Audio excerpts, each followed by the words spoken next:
चिन्मय प्रभु दास के समर्थन में अब देश में नहीं बल्कि दुनिया भर में प्रदर्शन हो रहा है। न्यूयॉर्क से तस्वीरें सामने आ रही हैं जहां चिन्मय प्रभु के समर्थन में उन्हें रिहा करने की मांग को लेकर प्रदर्शन किया जा रहा है। इस्कॉन टेंपल पर जिस तरह से हमले की बात कही जा रही है, इस्कॉन टेंपल को टारगेट किया जा रहा है, उसको लेकर दुनिया भर में नाराजगी बढ़ रही है और अब सभी लोग सड़कों पर उतरकर चिन्मय दास की रिहाई की मांग कर रहे हैं। वहीं दूसरी ओर इस्कॉन टेंपल पर जिस तरह से हमला किया गया है उसकी भी निंदा कर रहे हैं और लोगों का यह कहना है कि जिन लोगों ने हमला किया है बांग्लादेश में हिंदू मंदिरों पर, इस्कॉन टेंपल पर, उनके खिलाफ कार्रवाई की जाए। लेकिन यूनुस सरकार लगातार सफाई दे रही है। उनका कहना है कि उनके पास तथ्य हैं ऐसे, वो मनगढ़ंत आरोप लगा रहे हैं चिन्मय प्रभु पर और वो कह रहे हैं कि देश विरोधी गतिविधियों में लिप्त होने के तथ्य हैं उनके पास, इसलिए उन्हें गिरफ्तार किया गया है। সাধুকে যার বিন্দু মাত্র বাংলাদেশ বিরোধী কোনো কর্মকাণ্ড নাই। আমরা আজকের এই সমাবেশ শুরুর আগে আমাদের এখানে ডক্টর ইউনুস তার নেতৃত্বে আজকে। तो देखिए वहीं फिनलैंड की बात करें, वहां पर भी चिन्मय दास के समर्थन में नारेबाजी हो रही है, आक्रोश वहां पर हिंदुओं में देखा जा रहा है।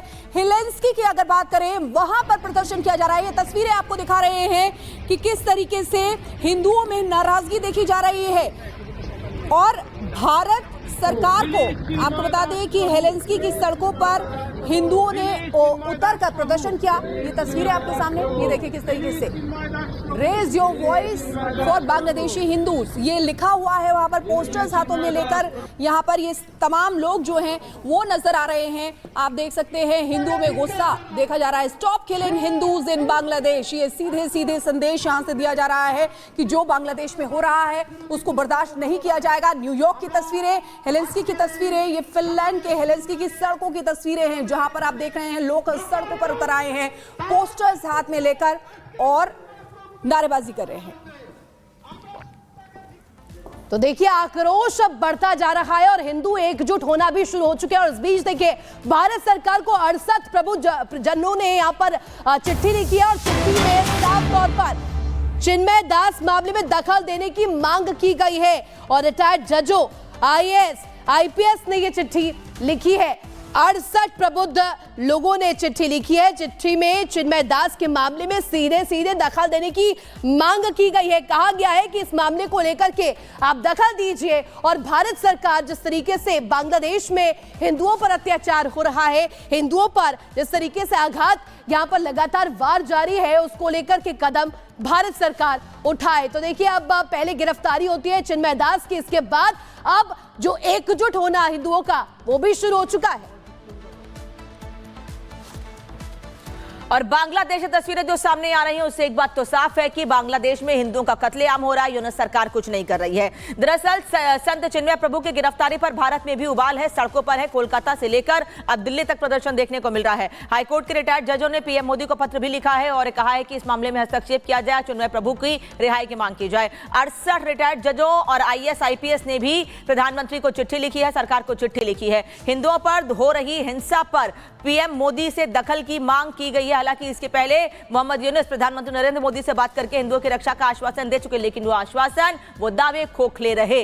केंद्रीय मंत्री गिरिराज सिंह ने यूएन से भी हस्तक्षेप की इस मामले में मांग की है क्योंकि लगातार हिंदुओं को टारगेट किया जा रहा है वहां पर, लेकिन उसके बाद भी सरकार की ओर से कोई कदम नहीं उठाए जा रहे हैं। इसलिए अब अंतर्राष्ट्रीय मंच पर इस मुद्दे को उठाए जाने की मांग की जा रही है और कहा जा रहा है कि अब इंटरनेशनल तौर पर इस मामले में, अंतर्राष्ट्रीय स्तर पर इस मामले में हस्तक्षेप किया जाए। और बड़ी खबर बता दें आपको, बांग्लादेश में हिंदुओं पर अत्याचार के मामले में एक तरफ लगातार कार्रवाई की मांग उठ रही है, वहीं दूसरी ओर बांग्लादेश में हिंदुओं पर अत्याचार को लेकर भारत में भी मांग उठ रही है। 68 प्रबुद्ध जनों ने केंद्र सरकार को चिट्ठी लिखी है कि इस मामले में हस्तक्षेप किया जाए, मामले पर यूएन को संज्ञान लेना चाहिए। गिरिराज सिंह भी यह बात कह रहे हैं क्योंकि घर जलाए जा रहे हैं और अभी से नहीं, 5 अगस्त जब शेख हसीना ने को देश छोड़ने पर मजबूर किया गया, उन्हें पद से हटाया गया, उसके बाद से लगातार हिंदुओं पर टारगेट हो रहा है। बांग्लादेश में कट्टरपंथी सरकार है, गिरिराज सिंह कह रहे हैं हिंदुओं पर हमला, मंदिर तोड़े जा रहे हैं।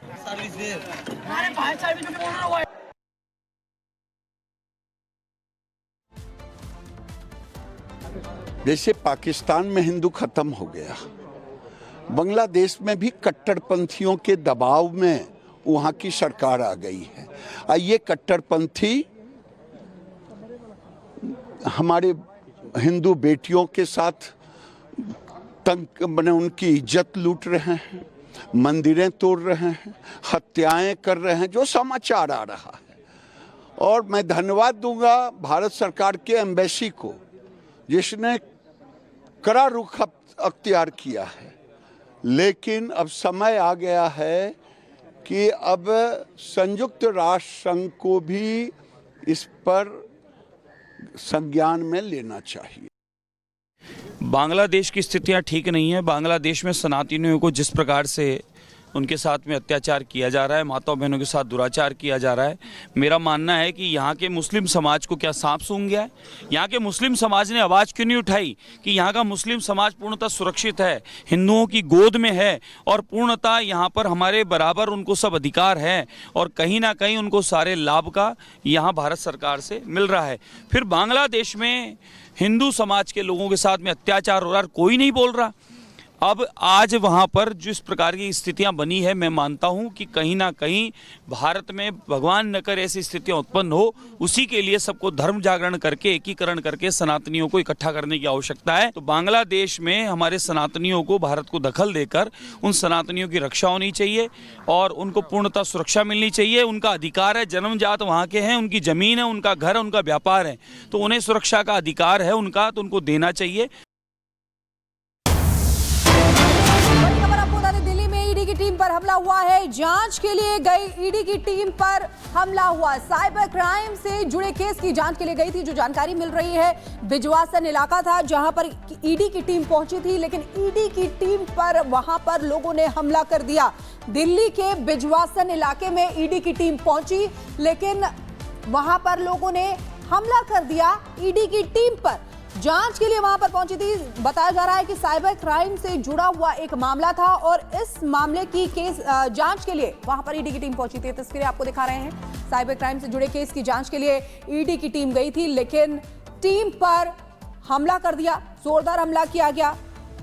तो दिल्ली में लगातार बेखौफ अपराधी घूम रहे हैं। बीते दिनों अगर देखा जाए, काफी ऐसे मामले सामने आए जिनने दिल्ली की कानून व्यवस्था पर सवाल खड़े किए हैं और एक बार फिर से यही साबित होता है कि देखिए किस तरीके से जब जांच के लिए ईडी की टीम वहां पर पहुंची तो वहां के लोगों ने ईडी की टीम पर ही हमला कर दिया। और ये साइबर क्राइम से जुड़ा मामला बताया जा रहा है। साइबर क्राइम से जुड़े केस की जांच करने के लिए वहां पर पहुंची थी बिजवासन इलाके में।